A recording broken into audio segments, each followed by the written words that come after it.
Well, hello there, and welcome to Gaming Chat. So let's see, your name, according to this, is Link584, and you come to me today because you have a bit of a intimate problem with RPGs, is that correct?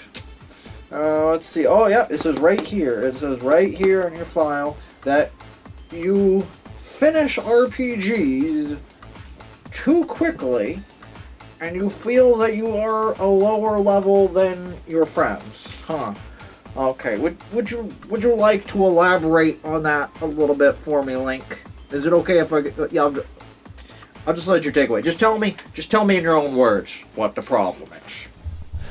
Well, you see, I seem to have this problem where I finish RPGs too early. Let me try to describe it a little bit. Let me paint a picture for you. You see, years ago I played Final Fantasy IX. It was the first Final Fantasy I ever played. You know, I've always loved RPGs, but in all honesty, I begin to notice a trend ever since I was a little kid. And Final Fantasy IX was the first one that I think I began to really see this trend begin to form. And now here I am years later, and it hasn't gone away. And that is, whatever the average gamer level is for a person when they finish the game, I'm way before them. I'll continue with the Final Fantasy IX example. Let's just pretend, I haven't played in years, but let's just pretend the average gamer gets to the final boss and beats the game, and by the time they do, their party is around level 50. I'd be around level 35. I somehow make it to the final boss way sooner than anyone else. Compared to all my friends, it's like I somehow pulled ahead. I don't know why or how. But I think now that I'm older, I understand things a little bit better. The more that we talk about games, the more that I observe other people playing with Let's Plays. It's side quests. Side quests seems to be what I'm lacking. It's just remarkable that people will play some of these games and they'll do every little thing for a reward that makes no sense. I mean, Kingdom Hearts 2, I remember playing that, and people were going for level 99 and they weren't even getting achievement points, which are so stupid. They're rewarding and they're not at the same time. That's a whole nother conflict for another day, Doc. There's something about it that I don't understand. I feel good when I am here, when I'm told that I am here at level 35 or whatever, and then everyone else is over here at level 50. I'm like, dang, I am 15 levels better than them. I feel good about myself. I am a better gamer, it feels like. But it might not be the case at all. I always thought it was just, hey, I'm better at it than they are. But no, I think side quests is the real answer. And I just find it insane that people will go on side quests that don't even seem fun. Like Final Fantasy X. Oh, my girlfriend and I love that game. I've beaten it twice. And there is something so magical about all the lands. I just love the story. And then they have these ultimate weapons? I don't get it. There are quests for every single character in the game where you can earn what the best weapon is, and it's amazing. And you can also take off damage limits, which I don't even know why you'd want a damage limit in a game. That's just so ridiculous to me. I guess people go on these things so they can unlock having more damage, and then they have weapons that do even more damage, so then bosses and everything become easier and take away from the challenge. I don't understand. Here's something I do understand without getting too much into the other stuff I just said. let me see if you can just put all the pieces together and see what I'm feeling, because that's what you're here for. You're here to piece these things for me. You know. Tales of Vesperia. Oh, I did a let's play of that game, and it just blew my mind how wonderful it was. All the characters flowed so well. There was so many cutscenes, so much dialogue, and every time that the dialogue boxes would appear and they'd all talk to me, you know, or whatever, they conversed with themselves with all these little cutscenes that would appear throughout your journey that you could choose to ignore. And I love that you had the option, but I never chose to ignore one, because what it is your characters, if you're not familiar with the game, is as you're walking along in the open world and in towns and all that stuff, a little icon would appear in the lower part of your screen, and saying, hey, there is a conversation happening with your teammates right now. Do you want to listen to it? Do you want to listen to that cutscene? And so it could feature from just a single person in your party to multiple, and they were all well written. They all added something to your experience, because you were playing this game half for the awesome battle mechanics, and the other half is for story.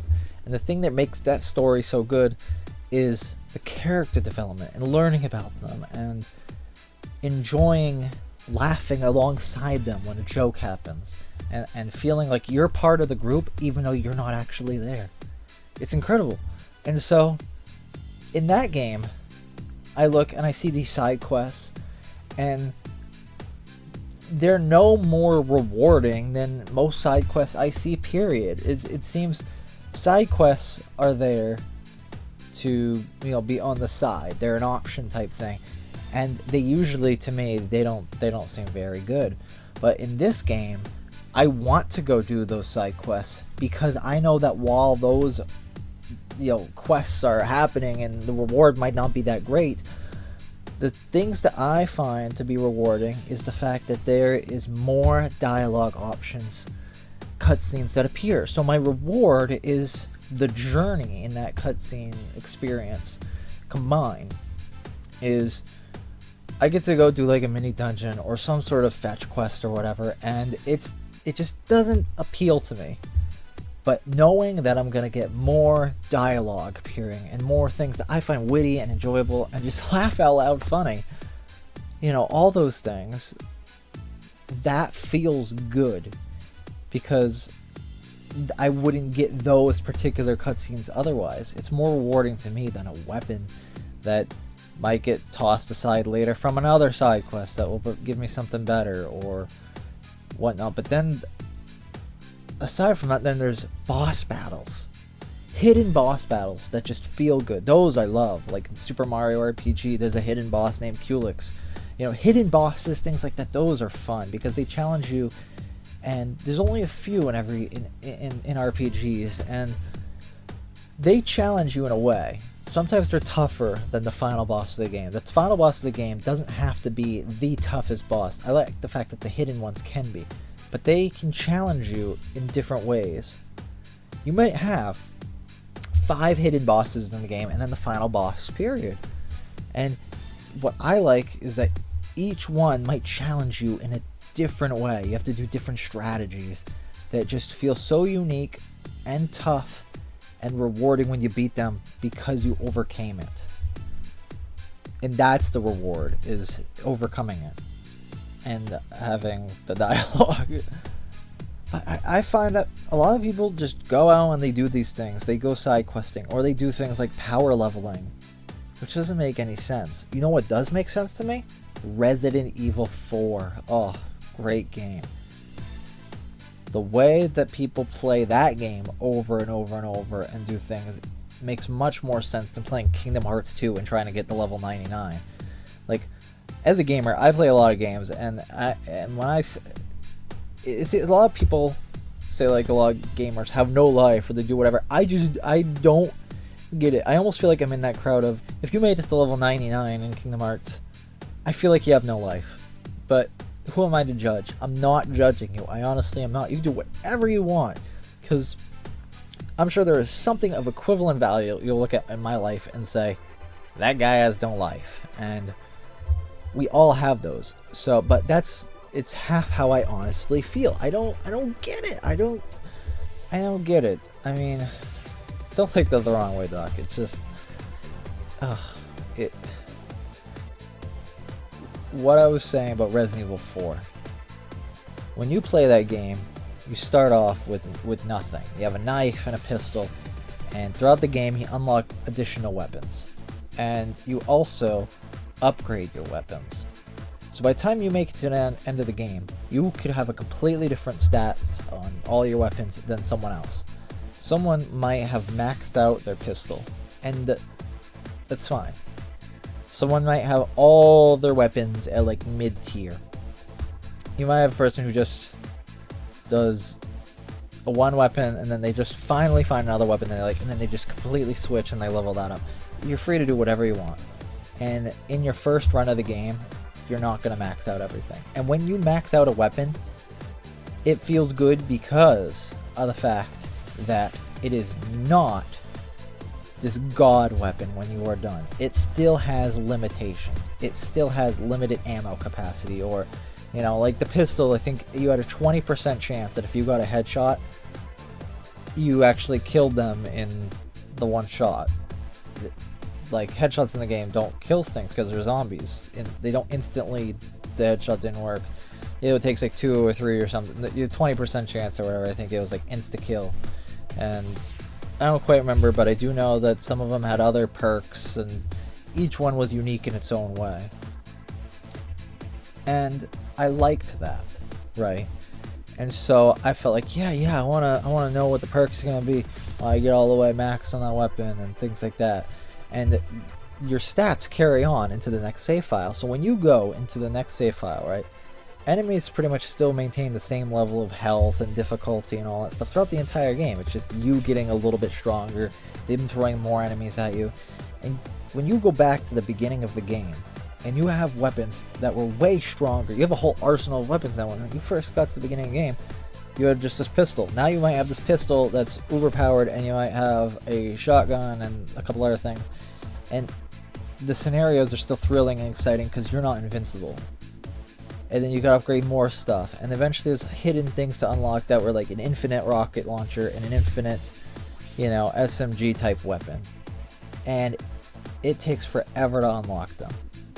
It is a gradual thing. It's like getting level ups. It's like an RPG. The more you level up, the better you feel because the other enemies at the beginning of the game get weaker and weaker and weaker. But then there's still challenges that present itself even at a high level. You're not invincible. And once you finally get to those weapons, they feel good to have. And then at that point, you actually you feel pretty well done with that game. You get them, and then you get to enjoy this godlike mode for a little while. And then you put the game down because you genuinely have enjoyed playing more and more and more. But then everyone gets tired of it. And I felt by the time that I got those weapons, I got to enjoy this God mode a little bit. And if I had that earlier, God mode isn't fun. Going into a game having cheat codes just isn't fun. There's no reward to it. The earlier you get it, the less you appreciate it. And then once you finally get it, you still will get bored of it eventually because there's no challenge to it. There's no stimuli involved. It's like eating a bag of potato chips. You just keep doing it. There's no sustenance anymore at that point. But we all love it, just in limited capacities. And so I think that when it comes to balance of a game, I find that reward is a motivator to me.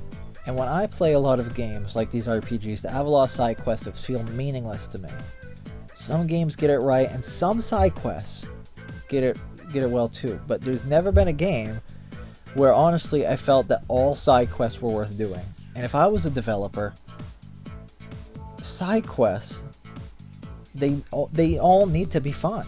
They all need to be worth it, because otherwise what's the point of putting it in? If you took a game and took all the bad side quests out and put your energy towards something else in the game, that would have been better appreciated. Or if you didn't have them at all, they wouldn't be there for me to critique, and I would be like, oh, you know, it's weird because I feel like a game that is so great but then has meaningless side quests attached, I'll criticize the fact that there's meaningless side quests that are optional. But then you take them away from me, and it's like, yeah, this game is perfect, nothing to critique. I feel like I would like the one version more without the options, which is weird. Because it just makes me think, well, why put these quests in if they're not good all the time? Some you might out-level, I get that. But when you're at that level, you should be wanting to go do them. They shouldn't be something so frivolous as, yeah, deliver some milk to the bakery guy. Yay. Like, they all have their place. And I feel like that game companies, they either do hit or miss with them. Side quests are important. I love side quests. They extend the game. It's like playing Skyrim or Oblivion. There's quests all over the place, and that's the point of it. It's built around it. But a game that has deep story to it. You know, we all play Oblivion and Skyrim, not for the story. We honestly don't. We go around just to have our own personal little adventure. And a lot of us never even beat the game. We just go out, you know, same with Fallout. We want to explore, we want to have fun, but then there's sometimes where we want to have a story given to us, and we want it to be linear. But you know what ones that I think are the best are the ones that have a grand, wonderful story, like Zelda, and then they have side quests, but there's only a few of them, and you want to go do them. It's like the focus is on the story and making it really good. And then you have side quests that are along the way that are also good. But there's so few of them compared to some games that might have a ton of side quests. And it's easy to put side quests in, but you know, it's hard to make good ones. And I think that's what's really important. I mean, Zelda's not the only one to do it. It's the only one I can think of this moment, probably because I love the franchise so much, but I think that we need more like that, you know? I find that one of the things is, when I play these RPGs and people are doing all these quests, I'm motivated by what is happening next. When there is downtime in a game, like Tales of Vesperia, there's some very important things going on, but when the arc of the story, you know, it's like chapters. The game is like multiple chapters. They don't mark them where they are, but you just feel it. Like, eventually you get to a point in a chapter where you know what's supposed to come next. You know that there's a certain bad guy that's, you know, and that's coming up, you know, because you might have defeated one, and now you don't have a clear what's going to happen next. You know, you're kind of in between chapters, and that's a good time to take a break. You know, typically you put the game down, and then you have supper or something, you go to school next day, you wait till next day, you know where a good place is. You don't stop before a boss battle, you don't stop before, you know, in the middle of a dungeon, you keep going. And so you feel when these down points are. And I think that during those down points, it presents an opportunity to say, hey, you know, I'm kind of worn out from doing the serious stuff. I want to do some of the side questy stuff. So I get how you'd say, oh yeah, I want to do this and that, but like I said, they still have to be rewarding to some degree, otherwise you're just passing time, because you need a break from the story, but you still want to keep playing the game.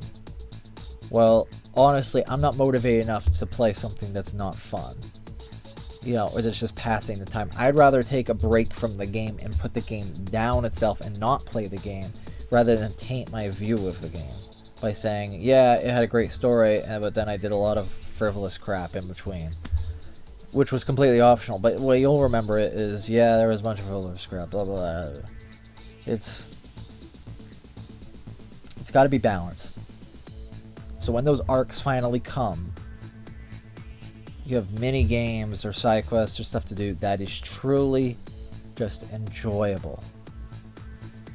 And this should be enjoyable all the time. If it's an RPG, make these side dungeons or things like that. Maybe make them to scale. Like, you haven't entered said dungeon yet or something. It's a side dungeon, you know, side quest mission.